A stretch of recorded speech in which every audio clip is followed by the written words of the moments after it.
Arrogance may not be a uniquely American trait, but I must say you do it better than anyone.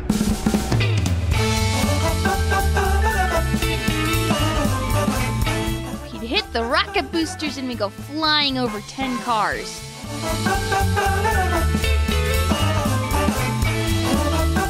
And so the snow came through the wall, is what you're saying. No insulation in the wall.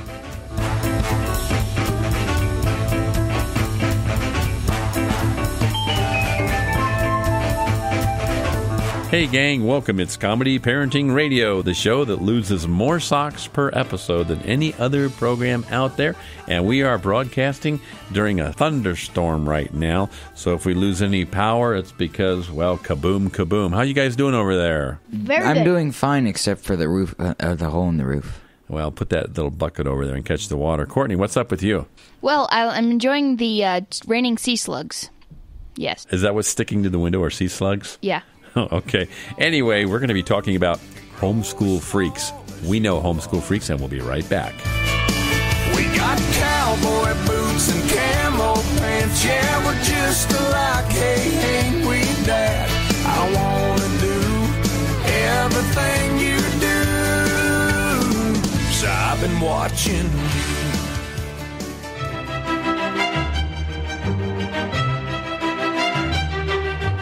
Are you a failure as a parent or grandparent?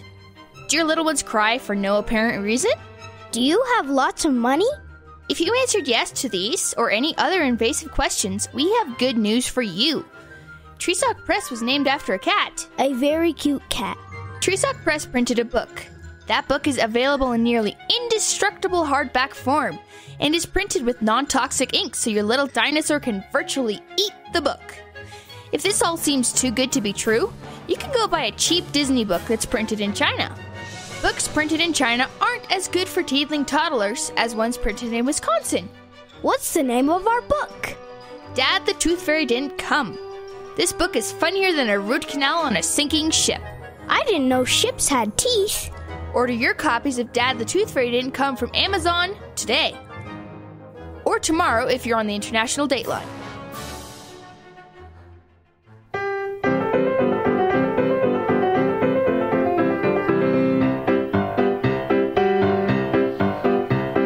There's antimony, arsenic, aluminum, selenium, and hydrogen, and oxygen, and nitrogen, and rhenium, and nickel, neodymium, neptunium, germanium, and iron, americium, ruthenium, uranium, europium, zirconium, lutetium, vanadium, and lanthanum, and osmium, and astatine, and radium, and gold, protactinium, and indium, and gallium, and iodine, and thorium, and thulium, and thallium.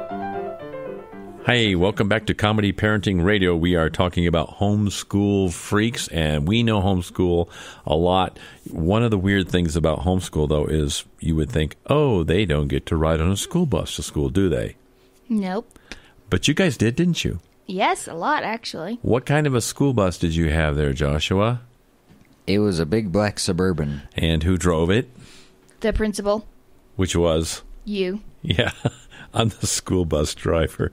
So you would be at home, and I would be going screaming, "Get ready, the school bus is almost here." Ah! So you guys got all your books and everything. And then I would run down and jump in the Suburban and go tearing around and then come driving up to the house, right? Mm-hmm.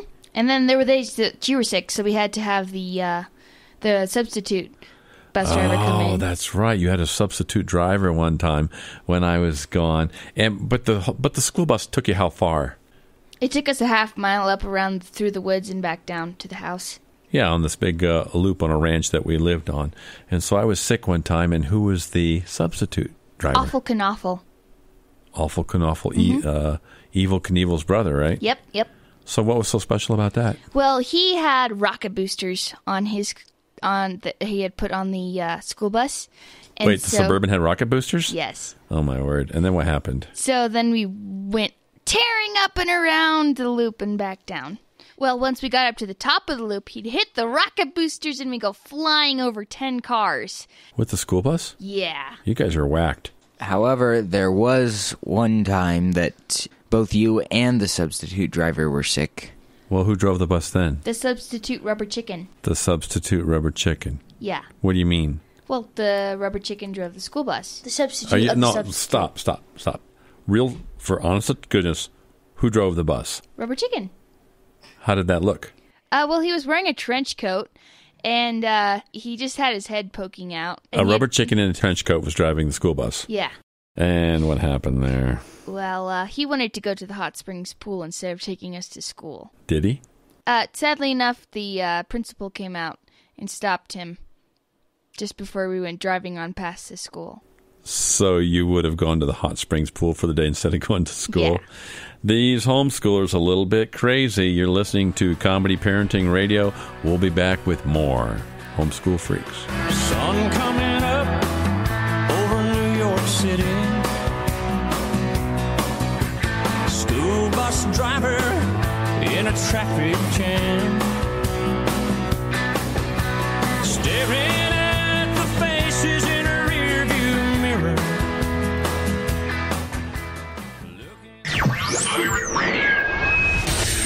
Speak up, because you can. Your mind is a powerful tool, and so is your freedom of speech. So use it. It's what separates you from being a number to being an individual. Thoughts, beliefs, opinions, creativity. It's what makes you, you. Stand proud and say it loud. Know your rights. Know your freedom to speak. This message is brought to you by the National Association of Broadcasters, Education Foundation, and the Broadcast Education Association. One could end up going to prison. One just might be president. Only in America, dreaming in red, white, and blue. Okay, Homeschool Freaks with Comedy Parenting Radio. Was there anything else a bit unusual about being homeschooled? Well, when we were building on our house... That's the chalet we're in right now? Yes. Where the studio is? Yes. Okay. We would do schoolwork on our computers because there were lots of us, and it would be a lot for Mom to grade all our school on the same day. So some of us did our schoolwork on computers, Okay. except for one thing. What?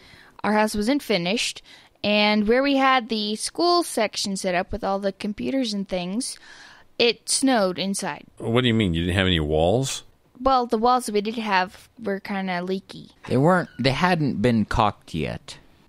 Just a plywood board over 2x6s. And so the snow came through the walls, what you're saying? Mm-hmm. No insulation in the wall? No insulation in the wall. So what you would do, you would sit in front of the computer inside a sleeping bag, and Wait, you're wearing a sleeping bag? Yeah.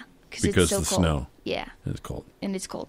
And so you'd unzip the bottom, and then you'd slip the keyboard and mouse up so you would have control of the computer, and then you would just stick your face outside. You would, pull the cord on the sleeping bag, so just your eyes and nose would stick out. Wait, so you're in a mummy sleeping bag, sitting in a chair with the mouse and the keyboard inside the sleeping bag. You should have seen it. It looked like a bunch of slugs just sitting there in front of the computer. With snow coming in. Yeah. And sad violin music was being played all the time. And everything was in black and white. That's not true. I remember when I was just a baby, I figured out how to turn on a computer. I actually figured out how to open up a child safety lock. And shoot machine guns. No. And wrestle a gorilla. Anyway, go ahead. And I remember every kid, since we didn't have 2 computers at the time, or 3, because... Courtney, were you being teached when we were in the basement on a computer? Was I being taught? Yeah. Yes, I was on a computer. So down in the basement. that was Caleb, Christina, and Heidi on a computer. And Courtney and Joshua. Courtney and Joshua, I too. have just a question. Is everybody all lined up in their sleeping bags waiting for their turn? No. No, we're running around either running around or standing by the Mr. Heater. Okay. And, they would all have to take turns doing their school. Okay. Oh, and the nice thing about being homeschooled is no homework. When you do it, and that's it. Oh, that's kind of cool. No. You're wrong. The best thing about homeschooling is it's all homework. Yeah, all. Nothing but homework. Nothing but homework. The homework, the whole homework, and nothing but the homework. Okay, you're listening to Comedy Parenting Radio. Homeschool Freaks. We'll be right back. I didn't know it would last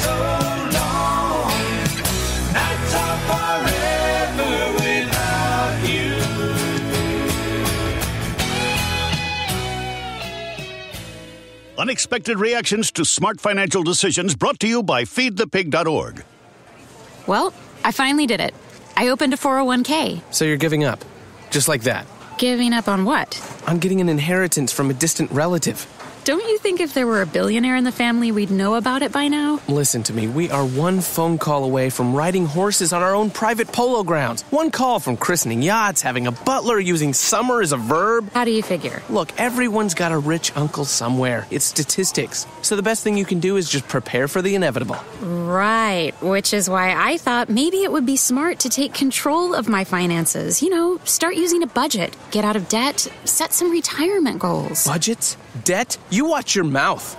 Retirement shouldn't be a goal for us. It should be a way of life. When it comes to financial stability, don't get left behind. Get tools and tips for saving at feedthepig.org. This message brought to you by the American Institute of CPAs and the Ad Council. Sure, humans can be a little weird at times. But take it from me. I'm a dog. And a person is about the best thing that can happen to a shelter pet. So if you want to learn how you can be that person, get down to your local pet shelter or visit theshelterpetproject.org.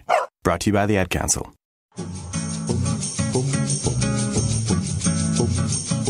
You're listening to Comedy Parenting Radio.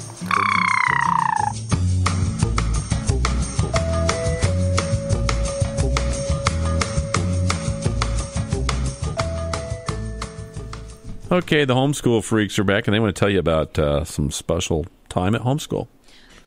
There was one year that I did most of my schoolwork in school books, and actually, and I did years. too. And we used to have scaffolding set up in the living room. Oh yeah, for build drywall and all that kind of stuff. Yeah. And so, how high was the scaffolding? The scaffolding was 22 feet high, but we only went up the first 2 levels because we were too chicken to go any higher. Also, Mom wouldn't let us. Okay. Yeah. So your mom let you do homeschooling on scaffolding? Yes, but what we would do, it was our special Robin Hood fort. We would tie blankets to the scaffolding and make it all nice and cozy inside. And then we bring up the powdered dry milk, and then we just chug that stuff while we were doing We would drink powdered We wouldn't milk. drink it, we would eat it. You would eat powdered milk while sitting on scaffolding, called your Robin Hood fort while doing homeschool. Yep. Life doesn't get much better than that, you know. No, it doesn't. And it was actually pretty warm in there as well. Oh, while the rest of the people were down in their sleeping bags down below. Yeah, they're slug bags. One time when Mom and I were learning 5th grade science when I was in 3rd grade, Mom would speak in a British accent and had a top hat that was a bowl. A bowl. Mm-hmm. And she would teach me science with a British accent. I remember that. She would be sitting over there and she'd be like, Kingdom, phylum, class, sort of family, genus, species. If you did that in a normal school, if a teacher did that, they would haul you off. The thing is, with doing schoolwork on the computer, or just doing schoolwork in general, you don't really want to do it. So you would want to do one subject and no other subject. Yeah, you would want to do one subject, but basically, we found a bunch of ways to procrastinate with a very limited set of stuff on the computer. We'd make chipmunk recordings of our voice with the little desktop microphone we had. Or draw in paint like nobody's business. So you're sitting over there in your sleeping bag making chipmunk recordings? Yep. Slug bag? We always ended up doing our school, though. Naturally. If not, you would be doing school all summer long into the next year, wouldn't you? Right. Yeah, that's the way it was. Okay, you've been listening to Comedy Parenting Radio. We were talking with the Homeschool Freaks and the Homeschool Freak principal up here. Because we are Homeschool Freaks. Thanks for coming up, gang. No problem. No problem. And when you go, you can go ahead and unzip your bag and walk out the door, too. Phew. I think I'll just keep it on. I actually figured out how to open up a child safety lock.